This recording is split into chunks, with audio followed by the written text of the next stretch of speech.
அளவற்ற அருளாளனும் நிகரற்ற அன்புடையோனுமாகிய அல்லாஹ்வின் திருப்பெயரால் துவங்குகிறேன்.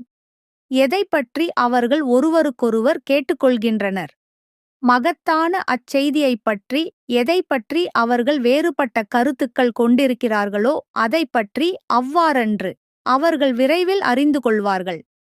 பின்னரும் சந்தேகமின்றி அவர்கள் விரைவிலேயே அறிந்து கொள்வார்கள்.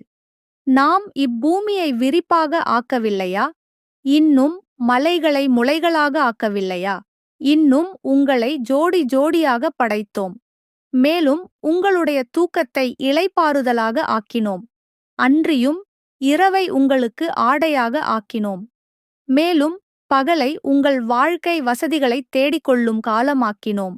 உங்களுக்கு மேல் பலமான ஏழுவானங்களை உண்டாக்கினோம். ஒளி வீசும் சூரியனையும் அமைத்தோம். அன்றியும் கார்மேகங்களிலிருந்து பொழியும் மழையையும் இறக்கினோம். அதைக் கொண்டு தானியங்களையும் தாவரங்களையும் நாம் வெளிப்படுத்துவதற்காக, கிளைகளுடன் அடர்ந்த சோலைகளையும் வெளிப்படுத்துவதற்காக. நிச்சயமாக தீர்ப்புக்குரிய நாள் நேரங்குறிக்கப்பட்டதாகவே இருக்கிறது. எக்காலம் ஊதப்படும் அந்நாளில் நீங்கள் அணி அணியாக வருவீர்கள். இன்னும் வானம் திறக்கப்பட்டு பல வாசல்களாகிவிடும். மலைகள் பெயர்க்கப்பட்டு கானல் நீராகிவிடும். நிச்சயமாக நரகம் எதிர்பார்த்து கொண்டிருக்கின்றது, வரம்பு மீறியவர்களுக்கு தங்குமிடமாக. அதில் அவர்கள் பல யுகங்களாக தங்கியிருக்கும் நிலையில் அவர்கள் அதில் குளிர்ச்சியையோ குடிப்பையோ சுவைக்க மாட்டார்கள். கொதிக்கும் நீரையும் சீழையும் தவிர அதுதான் அவர்களுக்கு தக்க கூலியாகும். நிச்சயமாக அவர்கள் கேள்வி கணக்கில் நம்பிக்கை கொள்ளாமலேயே இருந்தனர். அன்றியும் அவர்கள் நம் வசனங்களை பொய்யெனக் கூறி பொய்யாக்கிக் கொண்டிருந்தார்கள். நாம் ஒவ்வொரு பொருளையும் பதிவேட்டில் பதிவு செய்திருக்கின்றோம். ஆகவே சுவையுங்கள். வேதனையைத் தவிர வேறு எதனையும் உங்களுக்கு நாம் அதிகப்படுத்த மாட்டோம் என்று அவர்களுக்கு கூறப்படும். நிச்சயமாக பயபக்தியுடையவர்களுக்கு வெற்றி பாக்கியம் இருக்கிறது. தோட்டங்களும் திராட்சை பழங்களும் ஒரே வயதுள்ள கன்னிகளும் பானம் நிறைந்த கிண்ணங்களும் இருக்கின்றன.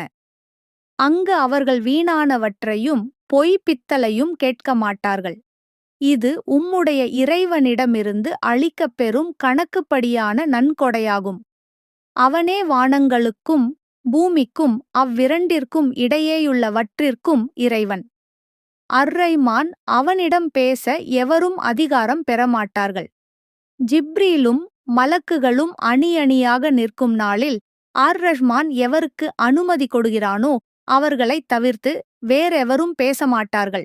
அத்தகையவரும் நேர்மையானதையே கூறுவார். அந்நாள் சத்தியமானது. ஆகவே எவர் விரும்புகிறாரோ அவர் தம் இறைவனிடம் தங்குமிடத்தை ஏற்படுத்திக் கொள்வாராக. நிச்சயமாக நெருங்கி வரும் வேதனையைப் பற்றி உங்களுக்கு எச்சரிக்கை செய்கிறோம். மனிதன் தன் இரு கைகளும் செய்து முற்படுத்தியவற்றை அந்நாளில் கண்டு கொள்வான். மேலும் காஃபிர், அந்தோ கைச்சேதமே, நான் மண்ணாகி போயிருக்க வேண்டுமே என்று கூறுவான். இந்த வீடியோ பிடிச்சிருந்தால் லைக் பண்ணுங்க, ஷேர் பண்ணுங்க. மேலும் இது போன்ற வீடியோகளுக்கு நம்ம சேனலை சப்ஸ்கிரைப் பண்ணுங்க. அஸ்ஸலாமு அலைக்கும்.